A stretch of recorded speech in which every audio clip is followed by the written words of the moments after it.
The current global coronavirus pandemic is not accidental. This situation of world health crisis is something intended to lead citizens to a new world economic crisis. 2020, a year in which the start of a new crisis was predicted but dead as the year began, it seemed that this crisis could be for 2021, possibly beginning in late 2020 with the Brexit. But coincidentally, a virus appears in China that spreads throughout the world, causing a global health crisis and consequently another economic crisis. An interesting curiosity that is already circulating the networks is a book that was written in 1981 called The Eyes of Darkness by Dean Koontz, who predicted the outbreak of a pandemic originating in Wuhan city back in 2020. How did this man know 40 years before that there was a virus outbreak to occur in 2020 in Wuhan? How could he be so precise in his premonition, even thought he presented it as a science fiction horror novel? Could it be that Mr. Koontz knew someone who provided him with information on this future and now current pandemic? Aside from this book, it is worth highlighting the celebration of an event on October 18, 2019, called Event 201, organized in New York City by the Johns Hopkins Center for Health Security in association with the World Economic Forum and the Bill and Melinda Gates Foundation, which anticipated the outbreak of a coronavirus pandemic. The event consisted of a high-level pandemic simulation in which the areas in which public-private partnerships could be necessary to deal with, attention to, an eventual pandemic of coronavirus and thus diminish the large-scale economic social consequences.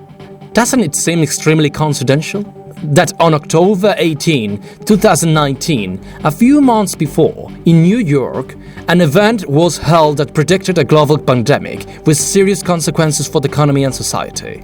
This is something that had already occurred previously. In 2004, specifically on May 16, the BBC aired a special program with security experts and other areas met to tackle a hypothetical attack in London on the underground and buses.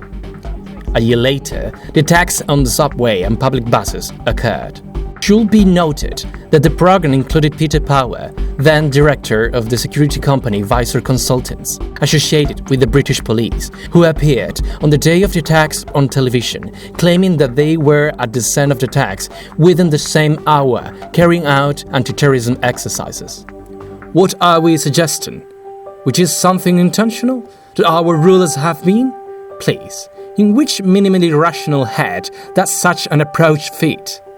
Our political leaders would never do that. It is plain to see that they are corrupt, that they cause wars, and with those wars they cause death. They provoke famines. They lie to us. They have perpetrated false flag attacks. But to cause a global pandemic? Man alive.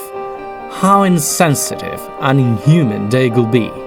In any case, these are only the secretaries of those who really govern, so they couldn't be directly responsible, but those who consent. The governments, at least the majority, have acted late, appearing to do so intentionally in order to allow the virus to spread, allowing demonstrations in some countries, such as Spain, despite all the constants uttered by the World Health Organization, bypassing governments such warnings and calls to action. Now, for what purpose in case this pandemic is intentional? There are several theories that emerge. Most credible would be that it's surely to provoke a new global economic crisis that we are already seeing, which will have social and political consequences. In addition to wanting to provoke a new economic crisis, surely the rise of the far right is also sought in this new crisis.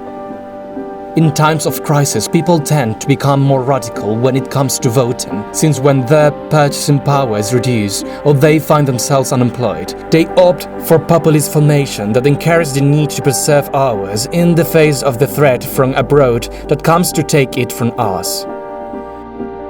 Winning in Spain, Italy, Germany, France and other countries anti-European far-right formations will be a major setback for the European Union and its economy, already reduced after this pandemic, and for international diplomatic relations. The fact that it is China that is granting aid to European countries and not the European Union is something that is not understood today and will be one of the arguments of the anti-European parties at their respective meetings from now on. Everything is planned. If you realize, if you reason about what's happening, that all this is happening in a year in which an economic crisis was supposed to break out, and just in the year in which Brexit will formally take place at the end of this same year, you will realize it is a plan that takes time to devise. All the theories that circulate is that sooner or later the US and China will accuse each other of having been behind this pandemic, and this will lead to an even greater diplomatic clash, destroying not only their relations but also the world political and economic situation at the international level, applying new and tougher sanctions internationally, in turn exacerbating the economic crisis. The worldwide economic crisis and increasing diplomatic tensions between the different powers will be what triggers the Third World War, which reduces the world's populations and plunges humanity into a barbaric cataclysm. So, in this way, the elite will impose a solution to all that prefabricated chaos: the creation of a world government. Now, who is going to lead that government of nations?